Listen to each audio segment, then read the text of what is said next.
COVID-19 impacted the goal towards achieving gender equality in South Africa? Joining me to talk about this is political analyst Tessa Dooms. Tessa, always a pleasure to talk to you. Let's begin here. How has this pandemic, set us back, if it has, in terms of achieving gender equality? Hi, Maurice. Thanks for having me. So I think this is an important conversation because it's so easy in a time like this to lose some of these dynamics and nuances of our society. I think we have to account for at least three ways in which women are disproportionately affected. Women's participation in in essential services. So if we think about things like teaching, things like the retail industry and working as cashiers or even as cleaners within systems and within different companies, and then women who are working within medical care and nursing. We have a lot of industries that require you to be at work and where you can't work from home, where women are at the center of those industries. And yes, of course, there are men who have to go into workplaces that are similar, but by far we see in those kinds of professions, women are disproportionately in those professions that are also low paying and where their jobs are at risk if they don't show up for work. So we have the element of working in essential services. The second one is gender-based violence. And I think one of the things everybody was immediately concerned about when we went into lockdown was the idea that in a country with high levels of gender-based violence like we do, women were going to be in lockdown in particularly dire circumstances for many women with people who have in the past been abusive towards them or in a time of stress would have the ability to be abusive towards them, and they would have very few ways to get out of those situations. And I think we've seen some government responses around that, but we certainly can say that we have a big concern around that probably the rest of the world doesn't have to think about as acutely. And then the third one is also women in the informal sector and the care economy and the social economy of our country. Women are often in situations and circumstances where they are the primary caregivers of their homes and of their families, and they take on a lot of the burdens of not only care but also home health care and other provisions, and a lot of that is also linked up to the informal economy and subsistence of their homes. And so women do have multiple layers in which they are adversely affected. And I think COVID, as it does with all other inequalities, definitely is impacting this inequality particularly.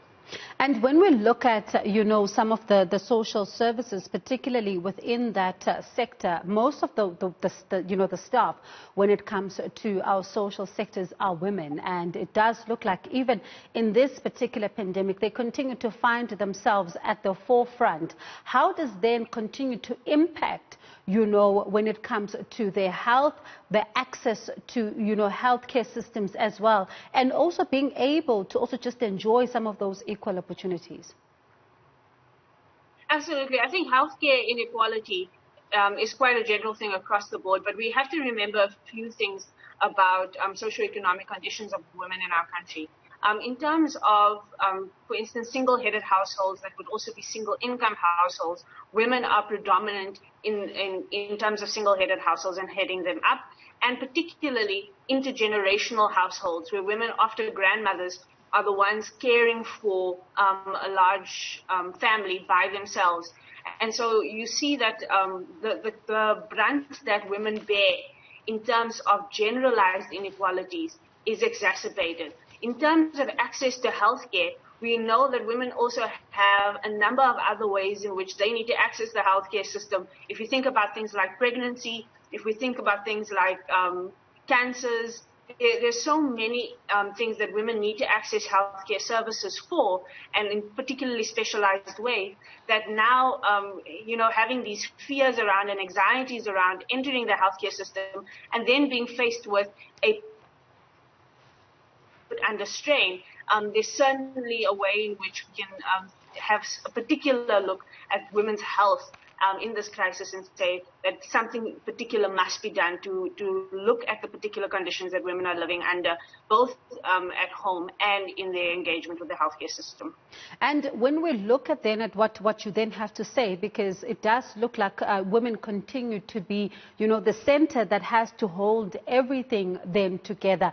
Are we then surprised when we see a lot of some of the women really buckling under the pressure of, mental health when it comes to them not being able to even have an outlet? Because if you look at the lockdown, it has really brought sharply into the spotlight issues around gender-based violence, issues around how women continue to earn less, how women continue to, bear the brunt, as you say.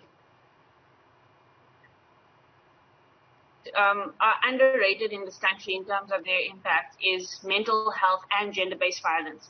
A few weeks ago, I was engaged in a conversation with an NGO that was saying, they're not so sure that people in their community suffer gender-based violence issues because, they haven't been in the headlines like other communities have. And so there are these hidden pandemics and these hidden issues like gender-based violence and mental health that in times like this, we need to create spaces for people to be able to come forward and get support for these psychosocial issues, especially ones where people don't necessarily realize that they're in crisis until it's at a very, very distinct point where, the crisis is grave for them. And so we have to have some health messaging around psychosocial issues and psychosocial support. We mustn't wait for people to come forward and report. We have to be proactive about these things. Because like with mental health, gender-based violence, people often don't step forward because they don't even understand the extent to which they are being victimized until it's too late. And do you think things can be different? Some people are saying that if you're in a position of power, you are in a better position than a woman would be in an informal sector. Do you think things are better there?